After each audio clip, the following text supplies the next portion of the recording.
म्हणजे बाईसाहेब अतिशय चिडल्यात आपल्यावर. हलक्या दर्जाच्या माणसाला घरात घेतलं म्हणून. असं म्हणतात. मग काम जरा कठीणच आहे. पण बाईसाहेबांची समजून घालता येईल या आमच्या कल्पनेला करावे लागते. बाईसाहेबांच्या मर्जीविरुद्ध काही करायचं असं आमच्या मनाला कधी वाटलं नाही.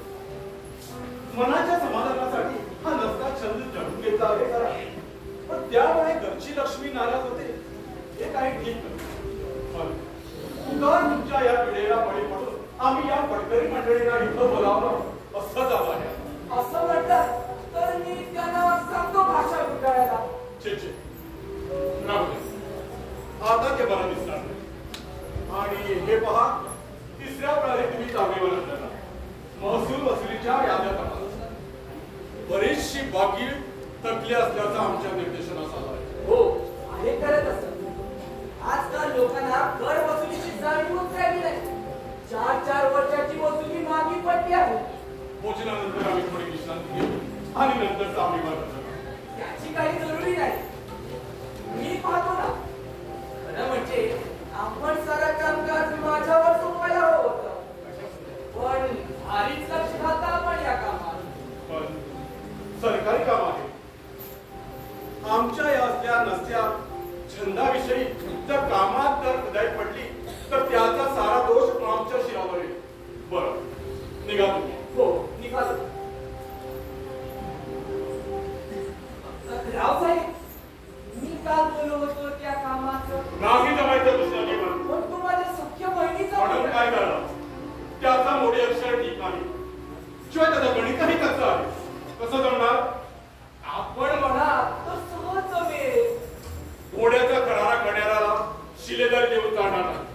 कापडवाटाची शिल्पकार म्हणून नेमणूक करता येणार नाही. ही सरकारी कामात आहे. इथं भीड मुलवत चालायची नाही. आमचा निर्णय अखेरचा समजा. चला तुम्ही. येतो मी.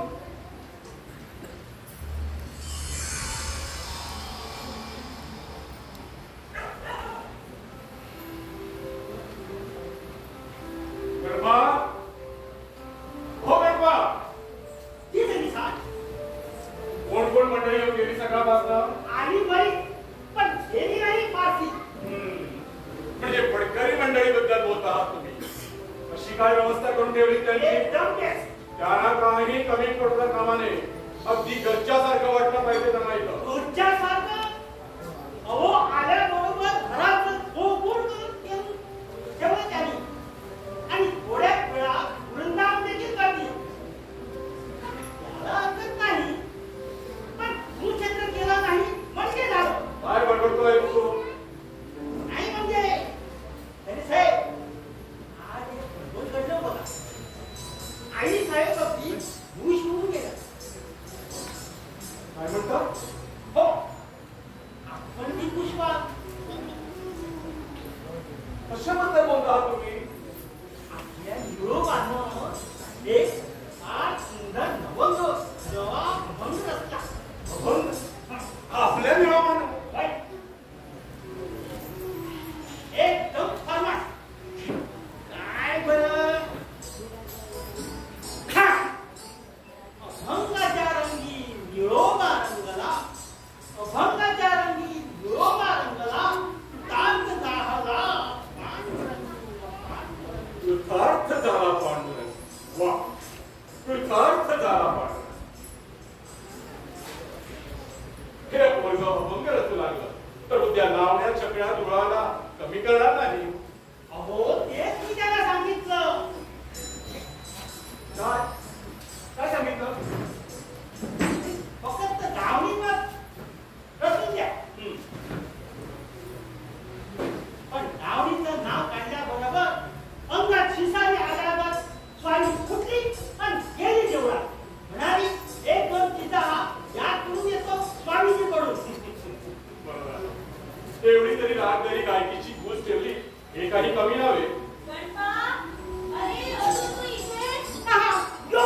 आमचाच मी विचार केला आहे का?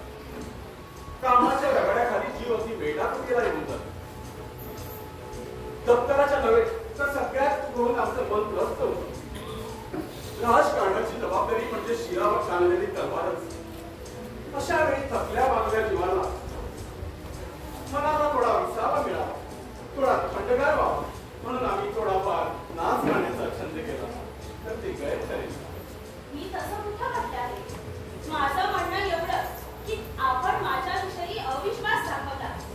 अग्नी ब्राह्मणाच्या साक्षीनं आडाबाबा घेऊन आपण माझा हात आपल्या हाती घेतला होता. या घराची स्वामिनी म्हणून मी या वाड्यात प्रवेश केला.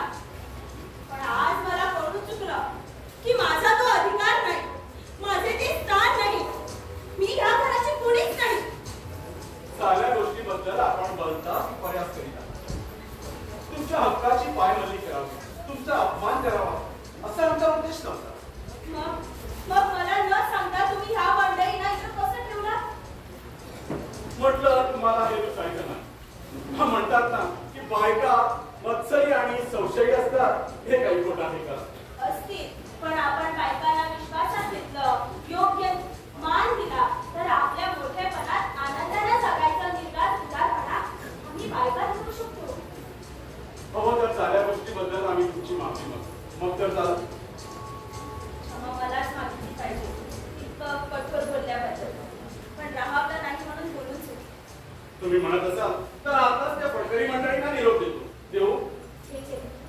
आमंत्रित पाहुण्यांचा असं अपमान करणं आमची घराण्याची परंपरा नाही. प्रतिनिधींचे पाहुणे त्यांना जितके दिवस इथे राहायचे असेल त्यांना राहावे दे. आज रात्री फळ उभा करण्याचा आम्ही त्यांना शब्द दिला. आपल्या शब्दात माझाही शब्द आला, अर्थात आपण मानला तर. असं म्हणून तुम्ही आमच्या मनावरचं मोठं ओझं कमी करता.